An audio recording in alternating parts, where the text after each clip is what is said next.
Hello students, welcome to 1+1 channel. இந்த ப்ராப்ளத்தில் பார்த்தீங்கன்னா ABCங்கிற 3 மேட்ரிக்ஸ் கொடுத்துருக்காங்க. Verify that A into B plus C equal to AB plus AC. இது வந்து ப்ரூவ் பண்ண சொல்லியிருக்காங்க. ஓகே, ஸோ ஃபர்ஸ்ட் நம்ம லெஃப்ட் ஹேண்ட் சைட் போட்டுருவோம், அடுத்து ரைட் ஹேண்ட் சைட்க்கு வருவோம். லெஃப்ட் ஹேண்ட் சைட் பார்த்தீங்கன்னா A into B plus C, சரிங்களா? ஸோ ஃபர்ஸ்ட் எப்பவுமே நம்ம ப்ராக்கெட்ல உள்ளது தானே ஃபைண்ட் அவுட் பண்ணுவோம். ஸோ அதனால நம்ம என்ன கண்டுபிடிக்க போறோம்னா first B plus C find out பண்ண போறோம். ஸோ B மேட்ரிக்ஸையும் C மேட்ரிக்ஸையும் எழுதி ஆட் பண்ணணும். ஸோ ஃபர்ஸ்ட் நான் B மேட்ரிக்ஸ் எழுதிக்கிறேன், பிளஸ் அடுத்து C மேட்ரிக்ஸ் எழுதிக்கிறேன். எப்பயுமே இந்த மாதிரி பார்த்து கொஸ்டின் பேப்பர்லேருந்து பார்த்து எழுதிட்டு கரெக்டாக எழுதிருக்கீங்களா அப்படின்னு ஒரு தடவை செக் பண்ணிட்டு தான் சம் போடணும். சம் ஃபுல்லாக முடிச்சுட்டு ஆன்சர் வரலையேன்னு அப்புறமா கொஸ்டின் தப்புன்னு யோசிக்க கூடாது, சரிங்களா? ஓகே, இப்போ நம்ம ஆட் பண்ண போறோம், சரிங்களா? ஸோ ஆட் எப்படி பண்ணுவோம் ஞாபகம் இருக்கு இல்லையா? ஸோ 1 இதையும் ஆட் பண்ணோம், இதையும் ஆட் பண்ணோம். 1 minus 7 எழுதிக்கலாம். 1 minus 7, 2 plus 6 minus 4 plus 3 அந்தந்த இடத்துல எழுதணும். ஆட் ஈஸி தானே. 2 plus 2. இப்போ இதுக்கப்புறம் நான் ஆட் பண்ணுவேன். 1 minus 7 என்ன வரும்? minus 6. என்னடா இங்க ஆட் தானே கொடுத்துருக்காங்களே, மைனஸ் பண்றாங்களே நினைக்காதீங்க. இது வந்து என்னது, இன்டீஜர்ஸ் ரூல் நம்ம எப்பவுமே யூஸ் பண்ணணும். டிஃபரன்ட் சைனா இருந்தா சப்ராக்ட் பண்ணிட்டு பெரிய நம்பரோட சைன் எழுதும். 2 plus 6 வந்து 8. minus 4 plus 3 என்ன வரும்? minus 1. 2 plus 2 4. ஸோ நம்மளுக்கு minus 6 8 minus 1 4ன்னு கிடைச்சிருக்கு. இன்னும் லெஃப்ட் ஹேண்ட் சைட் முடியல, இந்த ஆன்சரை ஏவால மல்டிப்ளை பண்ணாதான் முடியும். அப்ப A into B plus C பண்ணணும். ஸோ நம்ம அதுக்கு A மேட்ரிக்ஸ் எழுதணும். 1 1 minus 1 3 into B plus C minus 6 8 minus 1 4. ரெண்டுத்தையும் மல்டிப்ளை பண்ணிடலாமா? First row into first column. 1 into minus 6 minus 6. இந்த மல்டிப்ளை மட்டும் கொஞ்சம் பொறுமையா கேர்ஃபுல்லா பண்ணணும். 1 into minus 1 minus 1. அடுத்து first row into second column. First row முடிகிற வரைக்கும் first rowல தான் எழுதணும். 1 into 8 8. 1 into 4 4. அடுத்து second row into first column. minus 1 into minus 6 என்ன வரும்? 6. 3 into minus 1 minus 3. அடுத்து second row into second column. minus 1 into 8 வந்து minus 8. 3 into 4 வந்து 12. ஆட் பண்ணலாமா? என்ன வரும்? minus 6 minus 1 minus 7. 8 plus 4 என்ன வரும்? 12. 6 minus 3 வந்து 3. minus 8 plus 12. டிஃபரன்ஸ் சைனா இருக்கு, சப்ராக்ட் பண்ணிட்டு பெரிய நம்பரோட சைன் எழுதியாச்சு. இப்போ லெஃப்ட் ஹேண்ட் சைட் முடிஞ்சிருச்சு. ஸோ அதனால நான் இந்த ஈக்குவேஷன் 1ன்னு மார்க் பண்ணிக்கிறேன். ஏன்னா அப்பதான் நமக்கு தெரியும் இதுதான் ஃபைனல் ஆன்சர். லெஃப்ட் ஹேண்ட் சைடோட ஃபைனல் ஆன்சர் இது.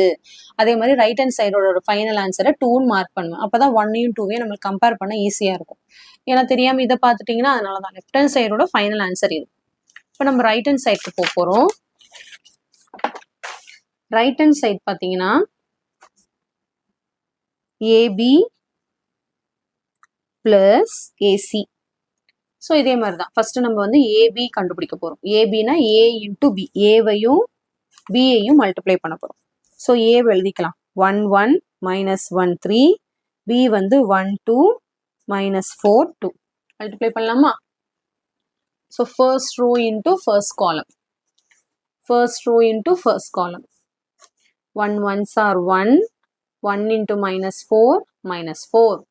அடுத்து ஃபர்ஸ்ட் ரோ இன்டூ செகண்ட் காலம். 1 2s are 2. 1 2s are 2. அடுத்து second row into first column. minus 1 into 1 minus 1. 3 into minus 4 minus 12. Second row into second column. minus 1 into 2 minus 2. 3 2s are 6.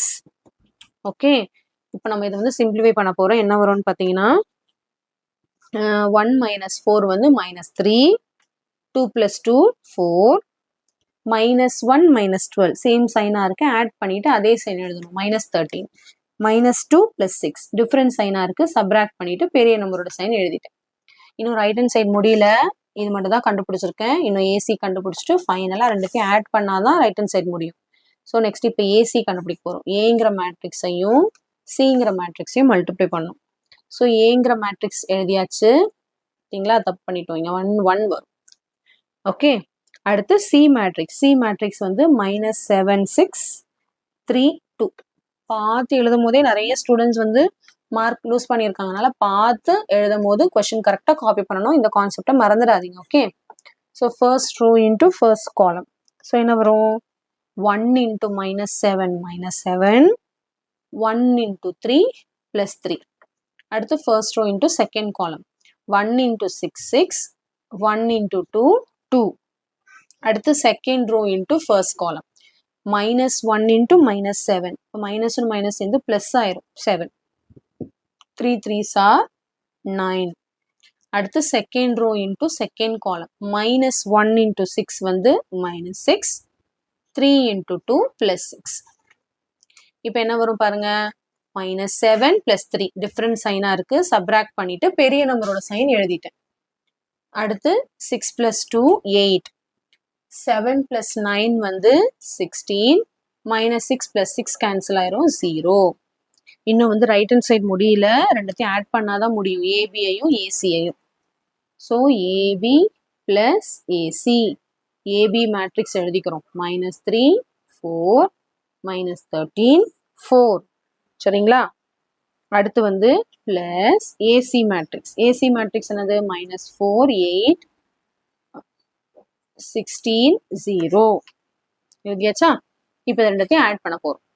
Add எப்படி பண்ணணும்? அந்தந்த consecutive டேர்ம்ஸோட. -3 -4. அடுத்து 4 + 8.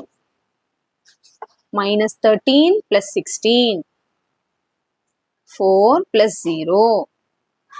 Okay, இப்போ என்ன answer வரும்? -3 -4 will become -7. Same சைனாக இருந்தால் add பண்ணிவிட்டு அதே சைன் எழுதணும். 4 + 8 12. -13 + 16. டிஃப்ரெண்ட் சைனாக இருக்குது. சப்ராக்ட் பண்ணிவிட்டு பெரிய நம்பரோட சைன் எழுதணும். அப்போ என்ன வரும்? 3 வருமா? அடுத்து 4 + 0 4. இப்போ நம்ம வந்து ரைட் ஹேண்ட் சைடு முடிச்சதுனால இதை ஈக்குவேஷன் 2ன்னு வச்சுக்கணும். இப்போ லெஃப்ட் ஹேண்ட் சைடில் அந்த ஈக்குவேஷன் 1ன்னு வச்சோம். அதுவும் இதுவும் ஈக்குவலாக இருக்கான்னு பார்க்க போகிறோம். -7 12 3 4 வருதா பாருங்க. -7 12 3 4 எல்லாமே பர்ஃபெக்டாக வந்துருச்சு. அதனால நம்ம என்ன எழுத போகிறோம்னா, ஃபைனலாக from equation 1 and 2, left hand side is equal to right hand side.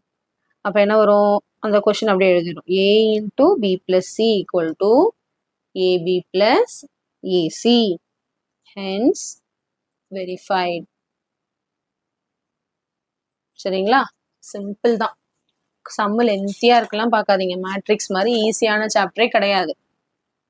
Okay, மேட்ரிக்ஸை விட ஈஸியான சாப்டரே கிடையாது. ஸோ ரொம்ப ஈஸி நமக்கு. ஸோ கொஞ்சம் கேர்ஃபுல்லாக போடுங்க. கால்குலேஷன்ஸ் வந்து ரொம்ப இம்பார்ட்டன்ட். சின்ன சின்ன மிஸ்டேக் இந்த சேம் சைன் டிஃப்ரெண்ட் சைனில் தான் நிறைய நம்ம மிஸ்டேக் பண்ணுவோம். அதை மட்டும் கொஞ்சம் அவாய்ட் பண்ணிட்டீங்கன்னா ரொம்ப ஈஸியாக வந்துடும். இந்த நம்பர்ஸ் கால்குலேட் பண்ணும்போது கேர்ஃபுல்லாக இருக்கணும். ஏன்னா வந்து ஆடுன்னா சப்ராக்ட் பண்ணுற மாதிரி இருக்கும். அதனால் எப்பவுமே நம்ம அந்த இன்டீஜர் ரூல் தான், same sign different sign concept தான் யூஸ் பண்ணணும். அதை மட்டும் மறந்துடாதீங்க. சரிங்களா? ஆடுன்னு சொன்னோன்னா -1 +3 பார்த்தோன்னா -1 + 3 4ன்னு போட்டக்கூடாது. சைனை பார்க்கணும். -1 + 3 டிஃப்ரெண்ட் சைனாக இருக்குது, அப்போ சப்ராக்ட் பண்ணணும் அப்படின்ட்டு. சரிங்களா?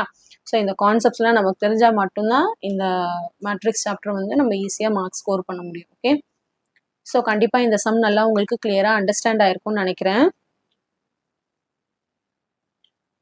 So thank you so much for watching, students. Bye bye.